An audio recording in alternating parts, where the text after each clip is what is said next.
사사기 4장 10절 말씀 보겠습니다.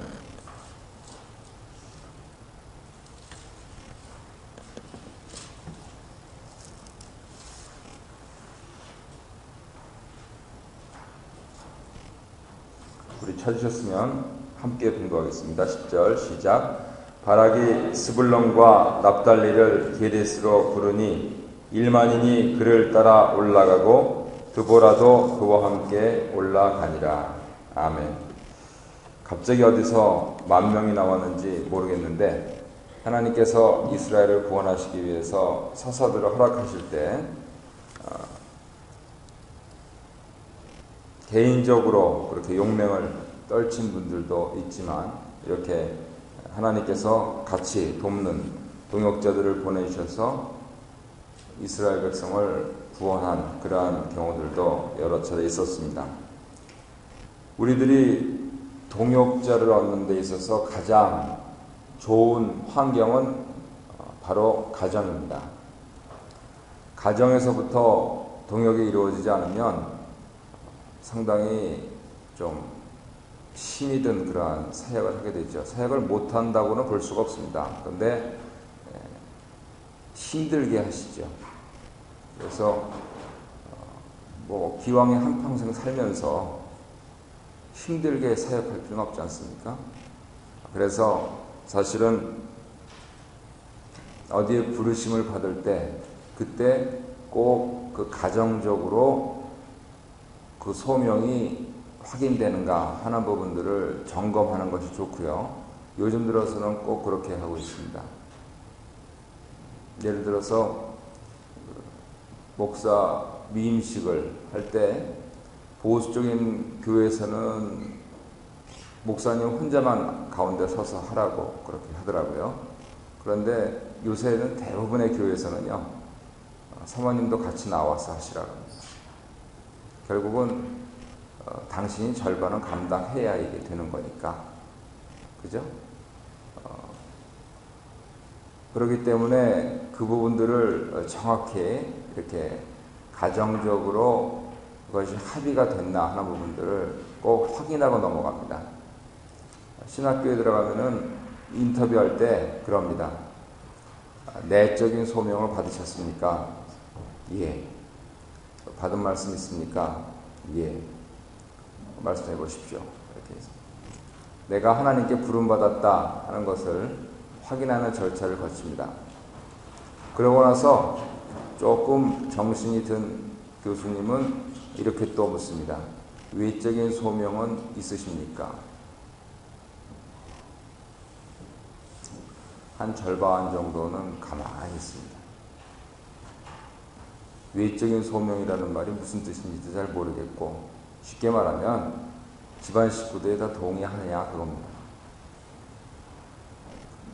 주위에서 당신은 목사직으로 섬겨야 돼, 당신은 장로직으로 섬겨야 돼, 그렇게 하면서 온 집안 식구들이 동의하면서 지금 이 교회의 중요한 직분을 감당하려고 하느냐 하는 그것을 확인하는 것이죠.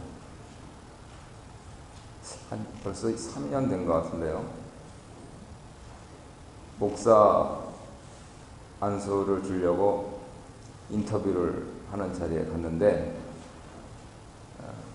조금 이상해요. 그래서 조금 이상하다. 그래가지고 한 1시간 정도 이렇게 이 얘기 저 얘기 주고받고 하냐고 했는데 다른 목사님들은 다 좋다 그러더라고요. 그래서 마지막으로 여쭙겠는데 사모님은 동의하십니까? 그랬습니다. 그랬더니 가만히 계세요. 그래서 할 수 있습니까? 가만히 있어야지. 그랬더니 한 1, 2분 지나서 닭똥 같은 눈물을 뚝뚝뚝 떨어뜨리더라고요. 그래서 남자가 우는데 또 가만히 있을 수밖에 있습니까? 가만히 있었죠. 그랬더니 작년에 이혼했대. 거기 있었던 목사님들이 다 깜짝 놀라가지고 우리는 굉장히 보수적인 사람들인데 다시 생각을 해보시죠. 이렇게 얘기해요. 그랬더니 이번엔 펑펑 울면서 자기 이번에 목사 연수 받아야 된다.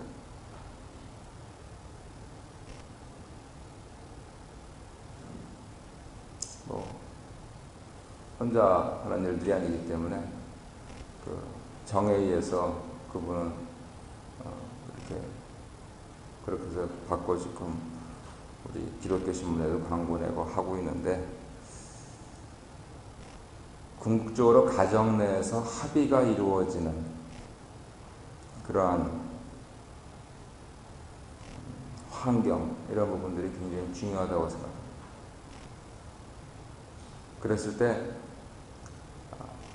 나의 배우자와 나의 자녀들이 동역자로 같이 나선다 하는 것은 생각만 해도 즐거운 일이고요. 그리고 생각하면 생각할수록 감사한 일입니다. 그리고 이 가족의 범위를 몸의 혈통을 넘어서는 예수 그리스도의 보혈로 한 식구된 교회로 이루어진 그러한 영적인 가정으로, 영적인 가족으로 확대해 나갔을 때 그것이 또 큰 힘이 되는 것이죠. 이런 게 다 전제가 되어가지고 우리가 선교사님들을 교회에서 파송을 하는 겁니다. 우리는 교회 개념을 좀 좁게 봐서, 더구나 우리 교회는 노회 가입이 안 돼 있기 때문에 독립교회로 이렇게 있어서 우리 교회 자체적으로 선교사님을 파송을 하고 여러 가지로 우리 살림도 넉넉지 않은데도 불구하고 적지 않은 헌금을 하면서 그렇게 후원을 하고 있습니다.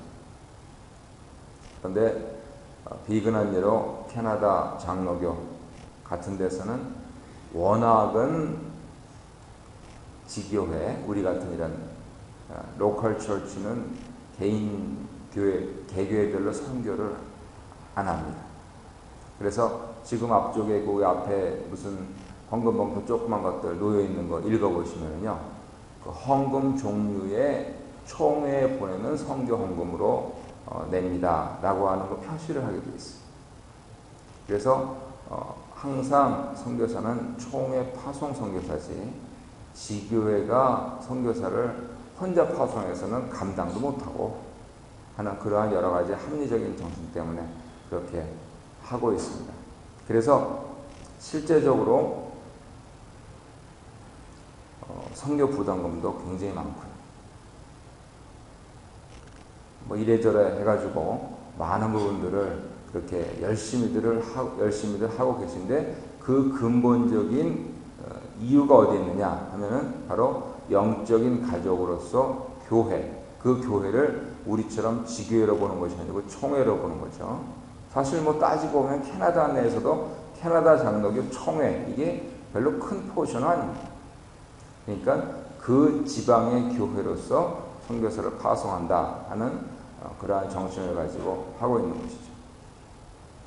유대인들은요, 워낙이 핍박을 받고 그들이 잘못한 것도 있고요, 또 하나님께서 또 일정하게 목적을 갖고 계시고 하는 측면도 있기 때문에 이 가정에서부터 조금 넓혀서는 회당까지라고 하는데, 회당까지는 우리가 연구가 잘 미치지 않고 가정에서 그렇게 어떻게 동역자들을 구하는가 하는 그러한 교육 환경을 상당히 중요하게 생각하면서 그렇게 수천 년을 살아온 것으로 지금 판명되고 있습니다. 이번 주 성경 공부 가운데서 아주 근본적인 질문이 제기가 됐습니다. 우리가 이제 12월 8일이면은 이 성경적 자녀교육 강좌, 성자교강을 끝내게 되는데, 지금 와서 가만히 생각하니까 우리는 그동안 종래에 교회에서 설교라든가 성경 공부를 통해서 유대인들의 나음이 무엇이냐 라고 하는 성경 구절 등을 들으면서 유대인들한테는 배울 거 하나 없다. 그들은 예수 그리스도를 십자가에 못 박아진 그러한 뭐 구체적으로 표현은 안 하지만 나쁜 사람들이다. 이렇게 우리가 교회에서 배워왔습니다. 그런데 그거는 성경을 일부분 보시고 하시는 말씀이고, 분명히 예수님 재림하실 때 가장 가장 두드러진 그러한 표식 중의 하나로 유대인들의 대부분, 아주 대다수의 개종이 있게 됩니다. 지금도 나중에 가봐서 만날 수 있을지는 모르겠지만은 메시아닉 주스라고 하는 메시아를 믿는 유대인들이라고 하는 아주 조그만 분파가 이스라엘 공화국 내에도 살고 있다고 합니다. 이분들이 누구냐면 예수님을 구세주로 믿는 그런 사람. 근데 워낙 이스라엘 공화국 안에 사니까 여호와 하나님 신앙을 이제 우리가 극복해서 삼위일체 신앙으로 간다 이렇게 얘기를 못하고 메시아로 그분이 오셨다 하는 사실을 믿는 거예요. 그런데 그러한 조그만 차원이 아니고요, 대규모의 개종이 일어나요. 그래서 요한계시록에서 14만 4천이라고 하는 특별한 수, 12지파 곱하기 12,000명씩 해서 그 숫자가 나오는데, 요즘은 지파가 너 어느 지파냐? 그거 모르거든요. 다 섞여버려가지고 나는 이스라엘 족속이다 이 얘기만 있지 나는 이스라엘 족속의 유다 지파다 이 얘기를 못하는 거예요 요즘은. 그래서 오죽하면은 아버지가 까만 사람이라도, 아버지가 노란 사람이라도, 아버지가 하얀 사람이라도 엄마가 유대인이면 유대인이다 라고 하는 그 가이드라인까지 제시했을 정도니까요. 그래서 아마 그 숫자는 완전한 개종이 이루어진다 하는 부분들을 말씀을 하고 있는 것 같은데, 로마서 9장, 10장, 11장을 잘 읽어보시면은요, 이방인 크리스천들 까불지 마 한마디로 얘기합니다.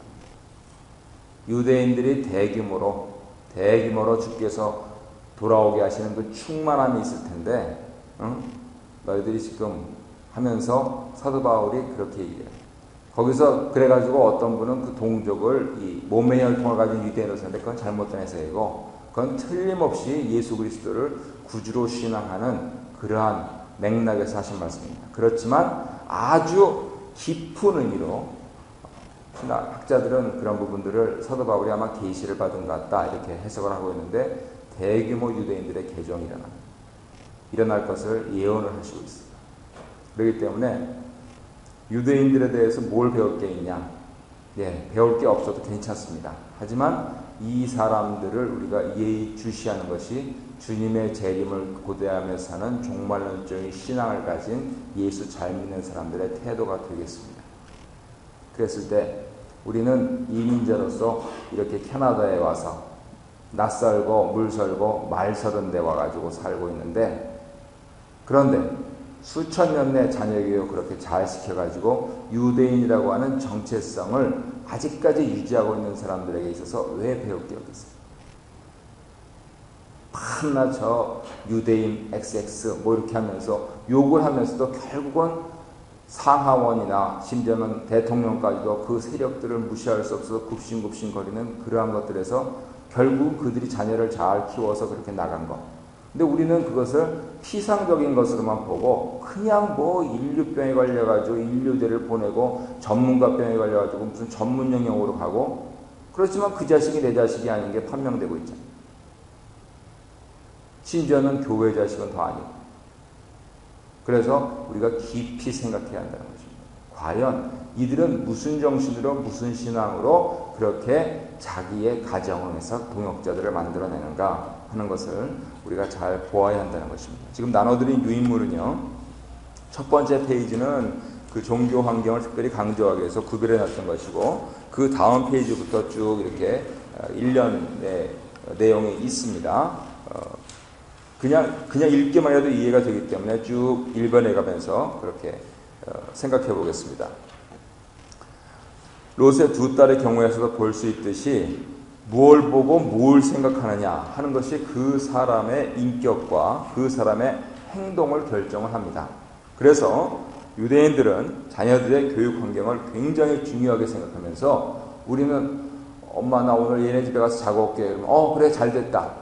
나 바쁜데 그래 너 친구니? 그렇게 하고 보냈는데, 이 사람들은 그 집이 무슨 종교를 믿는지 무슨 음식을 먹는지까지 가능하면 가서 나가서 재우지 않고, 정 나가겠다고 한다면 그렇게 꼬치꼬치 알아보고 자기들이 금기시하고 있는 그러한 부분들에 저촉되는 부분들이 있으면 애들을 안 보내는 거예요. 근데 우리는 애들 갔다 오면 이제 갑자기 방에 포스터 붙기 시작하고 뭐 이래저래 해가지고 뭐 친구들의 영향을 더 많이 받죠. 부모들의 영향은 몇 살부터 없어진 것 같습니까? 12살? 13살? 16살? 예. 그랬을 때 지금 나는 내 자녀의 교육 환경에 대해서 신경 쓰고 있느냐 하는 점들, 그 점들을 생각해 보셔야 됩니다. 그 점에 있어서 잊지 마셔야 될 것이 TV하고 인터넷입니다.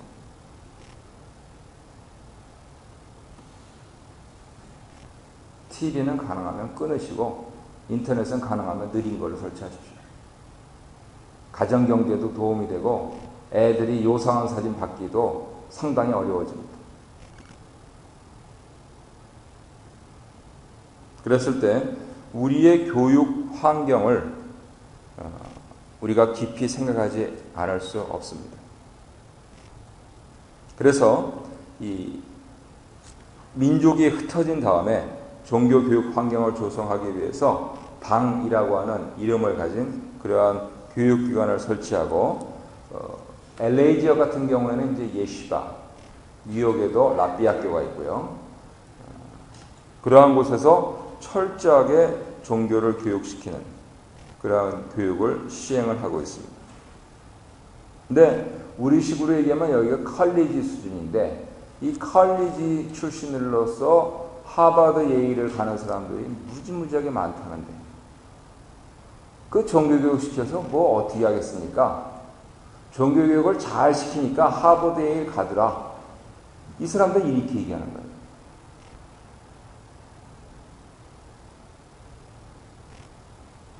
캐나다에도 신문이 나와 있는 내셔널 포스트 사주였죠.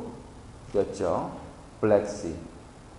미국에서 지금 기소돼가지고 뭐 수십억 불 물어내게 돼 있고 뭐 평생 감옥에 있게 돼 있고 이렇게 돼 있는데 신문들이 바짝 긴장하고 있어요. 그분을 변호하려고 한 변호사가 선임이 됐는데 유대인, 유명한 유대인. 이것도 뒤집어 버리는 유대인. 근데 그 사람들이 어떻게 그런 일들을 하느냐? 어려서부터 탈무드 교육받고 철저하게 종교 교육받아서 이 사람들 논리를 당할 수가 없는 거예요. 틀림없이 옳은 말이 아닌데 근데 법리적으로 따져서 그러지 않기 때문에 그 주장대로 나가요. 그건 너무 극단적인 그러한 경우들이 되겠지만 죄 있는 사람은 사회에서도 죄의 대가를 받아야죠. 그래야지 정의가 서는 건데 근데 그것까지도 심지어는 뒤집으면서 할 정도로 노련한 그러한 사람들을 만들어내는데 우리가 쉽게 무시하는 종교교육을 통해서 그 기초를 놓는다는 겁니다. 그래서 이 쉐마교육연구원 하는 현영수 박사님은 그렇게 얘기합니다. 엄마들 중에서 애들 국어, 영어, 수학, 과외 많이 시키는 건 압니다. 그런데 성경 과외 시켜본 분 있습니까? 이렇게. 성경을 왜 과외를 해요? 그거는 교회 가면 전도사님들, 목사님들 있고 그냥 대충 몇 자 배워만 되는 거지. 아니라는 거예요. 하나님 말씀을 제대로 잘 배우면은 평생 살만한 미천이 마련된다고 합니다. 그랬을 때 우리 애가 지금 이 성경 지식이 떨어지고 성경 논리가 떨어진다 라고 했을 때 이 사람들은 랍비에게 돈을 주면서 청하여서 내가 못하는 우리 자녀 종교 교육을 자녀에게 하도록 그렇게 한다는 거예요. 이상한 소리죠. 돈 아깝게 돈 쓸 데가 없어가지고 전도사님을 초빙해서 성경을 가르쳐달라고 그래요. 뭐 알아서 하세요. 뭐 한국인으로 살든가 유대인으로 살든가 아니면 유대인 같은 한국인으로 살든가 하는 것은 결국은 내 선택 문제니까. 그랬을 때 철저한 종교 교육을 통해서 이 사람들이 사회에 영향력 있는 유대인들을 배출해내더라 하는 것은 통계가 입증해 주고 있는 것입니다. 그래서 뭐든지 나가서 이겨야 된다, 1등 해야 된다, 높이, 멀리, 길게 날아야 된다 이렇게 얘기하지 않고 남을 해치지 않으면서 네가 잘 살아라 라고 하는 지혜로 교육을 시킨다. 운동으로 얘기하면은 태권도보다도 무서운 게 검도입니다. 그래서 우리 애들 지금 여기서 검도하고 있어요. 일단은 짝대기가 길잖아요. 아무리 다리 찢어도 그 짝대기 당할 수가 없거든요. 그리고 태권도 7단, 8단들이 검도 3단, 4단을 조금 무서워합니다. 왜냐면 짝대기로 때리니까 이게. 신문지 들고 이렇게 쳐도 뼈가 부러지니까 어떻게 하겠어요. 그리고 검도하는 사람들은요, 보통 이제 후리기 한 20분 하면서 몸 풀고 나가지고 연격하고 뭐 이렇게 대련하고 이렇게 하는 부분들을 하고 나서 하면은 이 지방이 쫙 빠져요. 그래서 되게 검도 서범들 보면은 이렇게 깽깽이 말랐어요. 전부 이제 무술 근육만 있어요. 근데 이제 태권도 하시다가 이게 사범 관장으로 가시는 분은 우리 교회 분들은 아주 자기 관리가 잘 되는 분들이에요. 그분들은 아주 철저하게 딱 식사도 거기까지 딱 멈추고 하시기 때문에 제가 여러 번 봤어요. 그래서 지금 되게 이제 이렇게 조절을 잘 못하시는 분들은 관장 이렇게 되신 분들이 이렇게 몸이 이렇게 불어요. 운동을 하다가 안 하니까 팔뚝이 말이죠. 그리고 계속 내지르기 하니까. 그래서 검도 3단하고 태권도 6단, 7단하고 같이 8심을 하면은요 검도 3단이 이겨요. 그래서 저희 외삼촌이 저보고 검도하라는 거예요. 저희 외삼촌이 7단 9단이거든요. 태권도. 왜냐면 맞아본 적이 있으니까 그런 거예요. 근데 검도보다도 좋은 운동이 저는 유도라고 생각합니다. 유도는 자기 힘을 안 써요. 우리 교회에서 유도를 제일 잘하시는 분이 지금 연로하셔서 그렇지만 석호정 집사님이십니다. 들어오면 슬쩍 엉겨붙어가지고 남의 힘을 이용하는 거예요. 이게 부드러울 유지 아닙니까? 부드러운 운동. 그런데 결국은 지혜가 뭐겠습니까? 내가 알면 뭘 합니까? 내가 하면 뭘 합니까? 결국은 남의 힘을 빌어서 내 힘으로 보태는 겁니다. 그래서 저쪽에서는 뭐 짝대기를 들고 와도 슬쩍 피하고 살짝 걸면은 쑥 넘어지게 돼 있어요. 그래서 이 사람들이 결국 종교 교육을 통해서 목적하는 바는 지혜입니다.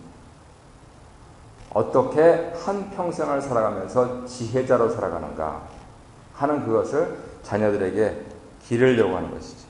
주입시키고요. 그래서 이분들은 교육 환경을 변화시키고 교육기관도 많이 세우고 그리고 말씀 교육과 그러한 경건훈련 유대인들 속였기도 해요.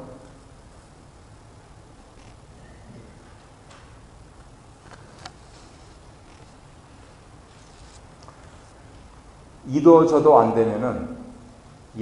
되면은요, 유대인들에게는 랍비 학교가 있어서 그쪽으로 보내서, 예를 들어서 6시간 교육이다. 그러면 3시간 토라 교육, 3시간 다른 국어, 영어, 수학, 이렇게 하는 학교. 그런데요, 거기 출신들이 소위 말하는 우리가 부러워하는 아이빌리그, 거기 제일 많이 가는 거예요. 똑같이 6시간 주어진 데서 3시간 토라 교육을 시키는데 왜 그러느냐고 합니다.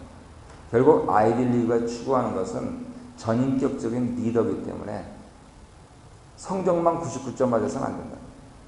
그랬을 때 벌써 이 얘기 보면 알거든요, 얘가. 이 녀석이 정신이 박힌 녀석인지, 이 녀석이 리더가 제목감이 되는지, 적어도 거기에 계신 분들, 교수님들이 아시거든요. 그러니까 그렇게 많이 받아들이는 거죠. 그냥 공부만 해가지고. 그런 사람들을 여기 용어는 너드라고 합니다. 너드. 벌레들. 책벌레. 공부벌레. 나가서 뛰고 결국은 이 거친 세상을 살아나가야 되는데 이 거친 세상에서 자기 몸 하나 간사 못하고 그러면 안 될 뿐 그건 당연한 거고 다른 사람을 도와줘야 됩니다. 너드들은 자기만 이렇게 그냥 일리한 안경 쓰고 자기만 이렇게 하고 다른 사람은 어떻게 도와주냐. 리더가 될 수가 없는 거죠. 이분들은 그렇다 치고 기독교에서는 요즘은 홈스쿨에 대해서 관심을 많이 받습니다. 그래서 벌써 2년 됐네요. 2년. 아마 2005년으로 생각되는데요. 8월 달인가 9월 달에 타임에서 커버 스토리로 그거를 냈습니다. 미국에서 점점 홈스쿨이 늘어나고 있다. 그리고 내일 우리 교회에 오시는 목사님은 공동체를 위해서 스위스에 가서 그렇게 살다가 자녀들은 집에서 기르고 지금 딸은 토론토 대학, 아들은 퀸스 대학 그렇게 집에서 길러가지고 다 그렇게 들여보내서 교육시키고 있어요. 봤더니 완전히 숙녀가 돼 있더라고요. 집에서 그렇게 해서. 그래서 그 아이를 위해서 가끔은 생각하면서 기도를 합니다. 하나님, 저 아이가 하버드를 가면 이야, 신나는 일이 아니겠습니까? 그렇게. 그래서 목사님이 고생하면서 또 오해도 받으면서 그리고 이제 저한테 싫은 소리 제일 많이 들어요. 그렇지만 그 정신이 됐다.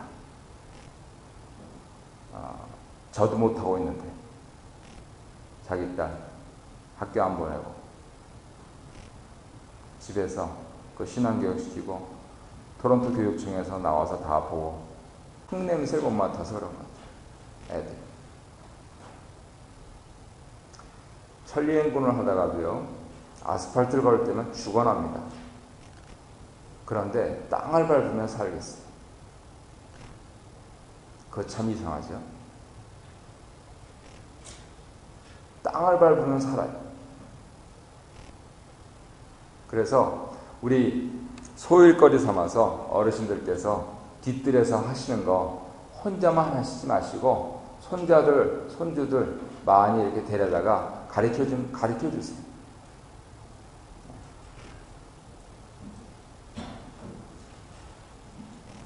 그래서 자연과 친숙해지기. 우리 집에서 난 그러한 채소를 먹는 즐거움이 무엇인가? 이거는 우리 할아버지가 그렇게 한 거다. 뭐 자녀들이 여기서 커가지고 한국말을 전혀 못한다. 손주들이 그렇다. 그러면 걔네들이 좋아하는 풀이 있어요. 양식에 곁들일 수 있는 풀. 그런 풀 심으셔가지고 해다 주면은 애들이 그 냄새 맡으면서 이거 산 거야? 그러면 유기농으로 하는데 산 거보다 훨씬 낫죠. 아니, 할아버지 할머니가 갖다 주신 거야. 그러면 거기서 정이 묻어나지 않겠어요? 그래서 우리 아이들 말씀과 노동학교 이렇게 계속 하고 싶은데 뭐 돈도 없고 또 부모님들 뭐 성의도 없는 것 같고 그래서 뭐 한 번 하고 말았는데 애들 흙냄새 키우면서 길러야 됩니다. 결국은요, 이 땅에서 살아남는데 어떠한 지혜를 가지고 살아남는가?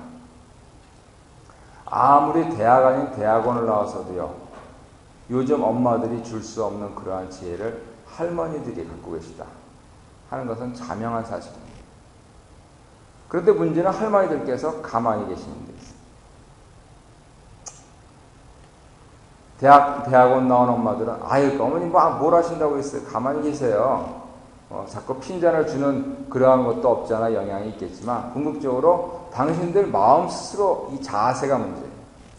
내가 내 자녀뿐만 아니고 내 손주에게도 우리 집에 있는 좋은 것을 내 날이 얼마 있겠냐. 그럴 때 좋은 것을 이렇게 남겨주고 가려고 하는 그 어떤 패션, 이런 부분들이 적지 않은가 생각을 해봅니다.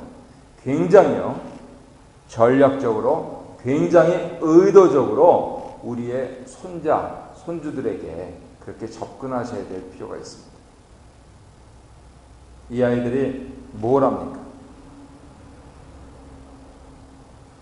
그랬을 때 이 아이들이 뭘 알도록 누가 가르쳐야 됩니까? 바로 내가 가르쳐야 됩니다. 저 같은 사람은 동식물을 잘 몰라요. 그냥 국영수만 달달달해서 몇 페이지까지 외울 정도로 그냥 그렇게 교육을 받아가지고 반쪽만 받은 거예요. 그러면 결국은 동식물을 많이 아는 할아버지 할머니들께서 도와주셔야 됩니다. 그랬을 때 그 다음 페이지부터는요, 쭉 읽어보시면 됩니다. 요점은 그겁니다. 그러면 이 바쁜 세상을 살아가면서 어디서 그런 일을 하느냐? 바로 식사 시간, 식탁에서. 그래서 최소한 하루에 한 끼는 같이 식사를 하면서 유대인들의 지혜를 우리가 본딴다면 아버지가 음식을 나눠주고 아버지가 또 다른 음식을 나눠주시는, 어떤 음식입니까? 바로 말씀을 교육하는 거죠. 근데 우리 한국 식탁에서는 이게 힘들어요. 한국 식탁에서는 뭐든지 이 화식이기 때문에 뜨거워요. 여기 식탁에서는 그냥 큰 디시 하나만 있으면 되잖아요. 죄송합니다. 아페타이저, 그 다음에 메인 디시, 그 다음에 디저트. 집에서 줄이면은 그냥 아페타이저하고 그 메인 디시 하나에다가 뒤에 뭐 커피하고 뭐 아이스크림 뭐 이런 거 이렇게 2개. 근데 우리는 밥이 있어야죠, 국이 있어야죠, 찬이 있어야죠. 그리고 옛날부터 말이죠. 어떻게 하더라도 먹기는 정성같이 먹어야 된다고 그래가지고 3개 이상 반찬이 올라오면 그냥 뭐 밥상을 차버리고 막 이렇게 했기 때문에 이것도 반찬이라고 만들어놨냐고. 그거 하려면요 죽어나요. 그거. 전업주고 120만 원, 그거 잘못된, 대법원 팔리고 잘못된 건 300만 원 줘야 돼요. 300만 원. 그 반찬 알면 얼마나 힘든데, 국 끓이려도 보통 여러 가지가 들어가는 게 아니에요. 그런데 이게 화식이다 보니까 유대인들처럼 말이죠. 자, 우리 이제 묵상하고, 자, 하나님 말씀을 나누고 나서 먹자. 그러면 푹 찔러요. 식는다. 식으면 맛없다. 하긴 그렇지. 식으면 맛이 없으니까. 그럼 먹고 하자. 배부른데 먹고 뭐를 해요? 그래서 이거 테이블이 이게 영 안 받쳐주네. 그런 생각을 합니다. 아니면은 우리 신사임당이 이번에 5만 원권에 들어간다 그랬죠. 2009년부터. 그래가지고 아주 모자가 같이 우리나라 화폐 초상화를 등재하게 돼가지고 큰 경사다 이렇게 하고 있는데, 여성주의자들은 현모양처라고 해가지고 이제 아주 뒤에 쪽을 지게 하려는구나. 그래가지고 왜 신사임당을 그렇게 하느냐? 차라리 무슨 여성 해방을 부르짖은 그러한 사람을 해라. 뭐 이런 식으로 또 데모를 하는 모양인데 참 이상해요. 아무튼 근데 신사임당한테 잘 교육을 받은 율곡 이 선생은 2조 판서까지 지내십니다. 근데 율곡 이 선생 댁에서는 3찬 이상 안 하셨다. 3찬에서 1찬은 간지 않아요. 그러면 2찬 이상 안 하셨다. 실제적으로 유대인들의 식탁을 우리 목사님이 사진 찍어와가지고 또 당신이 증언하는 걸 들어보니까요, 간단해요. 그냥 치킨스 같은 데다가 당근 하나 넣어준 거예요. 그러니까 먹는 데 치중하지 않고 듣는 데 치중하는 거예요. 어디서요? 식사 시간. 식사 시간. 그래서 만약에 이런 부분들을 우리가 조금씩 개선해 나가면서 우리 아이들에게 식탁에서 하나님 말씀을 교육시킬 수 있으면, 왜 우리 안 되겠냐? 우리 한국 사람들 속에 있는 그 열정이 있잖아요. 이 자녀 교육이라면 아주 그냥 뭐든지 하잖아요, 뭐든지. 그런데 우리 자녀에게 왜 이렇게 안 하겠느냐? 우리 손주에게 왜 이렇게 안 하겠느냐? 하는 부분들을 생각하면서 끝으로 꼭 드리고 싶은 말씀은, 근데 무슨 얘기할 건데요? 식탁에서 만약 된다 치면. 그래서 제가 오늘 교환을 쭉 읽어보면서 제 마음속에 이렇게 정리가 됐습니다. 첫 번째, 내 얘기, 내 주장, 이것을 단언적으로 하기보다 어려서는 돼요. 근데 벌써 중학교만 들어가면 애들 지식 수준이 우리보다 훨씬 더 하고요. 더구나 이 캐나다에서요, 우리 영어가 안 되기 때문에 국민학교 4학년 때부터 수학 문제를 우리가 이해를 못해요. 아무리 영어를 잘하고 길고 나가도 안 돼요, 그게. 그러니까 지식적인 측면에서는 이게 맞아, 임마 따라해, 아빠 말씀이야 하는 부분들이 더 이상 통하지 않는단 말씀입니다. 그랬을 때 내가 보기에는 이렇다 라고 하면서 그 다양한 의견들을 들을 수 있는 기회를 제공해 주는 거예요. 그러면서 나도 그 얘기를 하기 위해서는 연구를 많이 해야 됩니다. 신문도 봐야 되고 책도 봐야 되고. 그래서 전략적으로 의도적으로 내 아이에게 오늘 이 말씀에서 꼭 이거는 심어둬야 되겠다라고 하는 걸 공부를 해가지고 아빠가 보기에는 이렇다 그러는데 애가 나중에 나가서 보니까 우리 아빠 말씀이 옳단 말이에요. 그러면은 우리 아빠가 이기게 되는 거죠. 그죠? 그리고 무엇보다도 종교교육의 목적은 무엇입니까? 하나님을 알게 하는 게 있잖아요. 그랬을 때 우리 개신교인들이 너무 복된 사람들이에요. 아주 너무너무 정확한 용어가 있습니다. 그것이 뭔지 아십니까? 기도 응답 받았냐 하는 표현이에요. 한번 따라해 보실까요? 기도 응답. 기도 응답이라고 하는 그러한 이 말 속에 너무나 많은 게 있어요. 기도 응답 하려면 어떻게 되겠어요? 기도해야 되겠죠. 하나님께서 응답해 주신다는 믿음이 있어야 되겠죠. 그리고 실제적으로 살아야 되죠. 말씀대로 살 때 거기서 오는 결과들이 있잖아요. 이 기도 응답이라고 하는 이 말 속에 그 모든 것이 녹아져 있단 말이에요. 그랬을 때 이제 지금까지는 뭐라고 말씀드렸냐면 너 큐티했냐 이 말씀 드렸어요. 그런데 의도적으로 우리 자녀들에게 기도 응답 받았냐. 기도 응답이 뭐예요? 하나님은 우리의 기도를 들어주시는 분이죠. 우리가 하나님 말씀대로 아빠 엄마 말씀 잘 들으면 아빠 엄마가 용돈도 사주지 또 좋은 선물도 사주지. 그것처럼 하나님 아버지 말씀을 우리가 잘 순종하고 살면 하나님께서 우리 소원을 들어주셔. 그 소원을 오늘 네가 말씀 듣고 기도한 것 중에서 된 거이니. 예를 들어서 학교에서 나를 괴롭히는 그런 친구가 있는데 저 친구를 미워하지 않고 하는 그러한 차원까지 가는 그런 질문들을 할 수 있다는 거죠. 애로 하여금 생각하게 하고 애로 하여금 하나님을 생각하게 하고 하나님을 생각했을 때 그 하나님께서 살아계시다는 것을 그 아이가 어려서부터 체험하면서 살 수 있도록 이 식탁에서 교육시켜 줄 수 있다는 겁니다. 그래서 성자교 강이 마무리돼가는 시점에서 우리가 개신교인으로서 우리 자녀들에게 참 하나님 신앙을 불러줄 때 어떻게 던질 수 있는 그 중요한 질문인데 그게 뭐냐? 큐티했냐? 오늘 말씀 봤냐? 그거 질문하면 나부터 해야죠. 두 번째, 기도 응답 받았냐? 자녀들만 기도 응답 받고 나는 안 받습니까? 나부터 받아야죠. 그랬을 때 이 두 가지 질문으로 화식이기 때문에 국을 마시면서 기도 응답 받았니? 어이구 그거 참 잘된 일이네 하면서 우리 자녀들에게 전략적으로 교육을 시킨다면 자비하신 하나님께서 우리 아이들 하나님 사람으로 만들어 가시고 이 땅에서도 영향력 있는 그러한 인물들로 키워주실 줄 믿는 것입니다. 우리 가정들 속에서 그러한 일들이 자주 많이 일어나기를 주님의 이름으로